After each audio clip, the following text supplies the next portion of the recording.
Alors que dit le culte musulman par rapport au don d'organes? Pour, contre, comment ça se passe? Elle est entièrement pour. Et justement, l'islam, il fait la promotion d'une véritable culture de la vie, avec beaucoup de versets, notamment celui-ci, celui qui sauve une vie, sauve l'humanité entière. Verset, la sourate 5, verset 32. Et par contre, il y a quand même des règles à respecter. D'abord, la sacralité de la vie, que le corps n'est pas une marchandise, et qu'on doit respecter aussi le consentement. S'il n'y a pas de possibilité de consentement parce que suite à un accident, c'est la famille qui prend la décision de donner le consentement en question.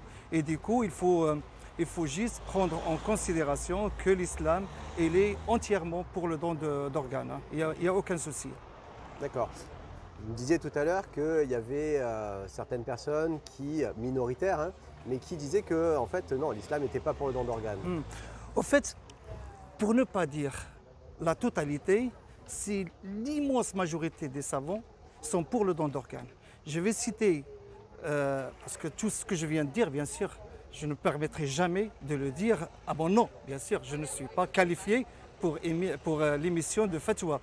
Mais il y a de grands conseils théologiques, de conseils de jurisprudence de partout dans le monde qui ont émis des fatwas dans ce sens-là. Et pour rassurer les personnes, les auditeurs qui écoutent, je vais citer quelques justement conseils théologiques et de conseils de la jurisprudence. Pour ne pas écorcher, je vais les citer. L'Académie des droits musulmans, ce qu'on appelle Majma' al-Fiqh al-Islami, basé à la Mecque et affilié à la Ligue islamique mondiale. Donc il y a les savants des 53 pays musulmans. Il y a aussi le Conseil international de la jurisprudence basé à Jeddah en Arabie Saoudite, affilié à l'organisation islamique OCI. Et il y a aussi le Conseil européen de la fatwa, basé en Irlande. Et il y a aussi le congrès, le 4e congrès des savants musulmans qui a eu lieu en 1988. Et je peux en citer d'autres. Je cite ça avec précision pour que les gens qui veulent s'assurer que l'immense majorité, pour ne pas dire la totalité, sont pour le don d'organes, peuvent aller facilement faire des recherches, les recherches nécessaires et trouver ces fatwas en ligne. Voilà. Le culte protestant, en fait, comment il se positionne par rapport au don d'organes? Alors donc le protestantisme est donc une expression du christianisme. Et donc pour le christianisme dans son ensemble, le don d'organes ne pose pas question. Donc c'est même, je dirais, une évidence puisque pour le protestantisme, le fondement étant la Bible et les enseignements de la Bible, Dieu enjoint son peuple à toujours choisir la vie.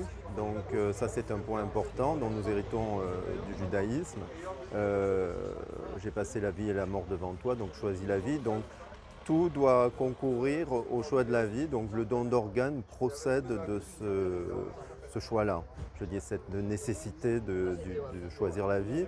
Et le don d'organes en tout cas doit être gratuit. Ça c'est un point voilà, évident, mais ce qui est garanti. Et je dirais éclairé, avec un libre consentement, là qui rejoignent deux principes du protestantisme aussi, qui est la gratuité et la liberté. Le judaïsme, comment il se positionne par rapport au don d'organes? Alors on considère dans le judaïsme que la vie est sacrée. Je place devant toi la vie et la mort, tu choisiras la vie, disent nos textes dans la Torah. Concernant le don d'organes, il y a deux problématiques. Il y a la problématique du don d'organes de son vivant, donc il n'y a aucun interdit qu'une personne donne un rein par exemple, ou son sang, puisqu'on va le placer, ce don d'organes, sur une notion très importante dans le judaïsme qui s'appelle le pikuar nefesh, c'est-à-dire de sauver une vie. On va placer la vie avant la mort. Donc sur ce principe-là, il n'y a aucune incidence qu'une personne qui a besoin d'un rein, elle peut vivre avec. La deuxième problématique va concerner la personne qui va être prélevée. Donc tout va être l'enjeu et toute la subtilité, c'est de la définition de la mort. Comment le judaïsme va interpréter cette définition de la mort. Pour certains rabbins, la définition de la mort, c'est l'arrêt total du cœur. pour d'autres, ça va être l'arrêt cérébral. Et il y a cette notion qu'on ne doit pas dégrader un corps. Il y a ce respect du défunt. On ne peut pas, il faudrait que le don d'organes soit immédiat. Mais pour certains rabbins, à travers le monde, autorisent certaines conditions ce prélèvement du don d'organes à partir du moment où il va permettre de sauver une vie. Mais chaque cas est particulier. Donc il faudra s'appuyer sur des rabbins, des autorités.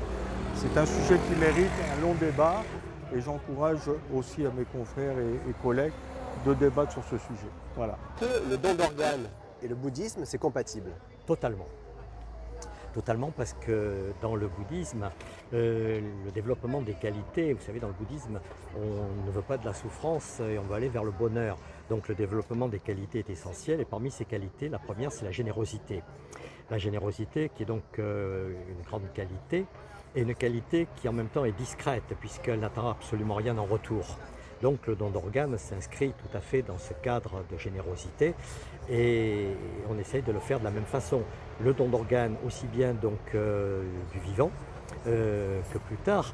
Et pour nous, la vie est absolument sacrée, donc le don d'organes va avec. Voilà. Alors, est-ce que vous pouvez nous dire, le culte catholique, qu'est-ce qu'il pense du don d'organes? On est pour. L'Église catholique est pour parce que c'est un don, c'est un partage. Donc évidemment, on est pour.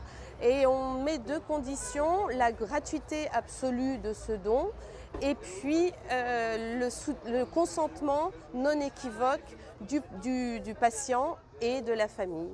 Voilà, ce sont les seules conditions. Sinon, il y a un soutien pontifical depuis très longtemps au don d'organes.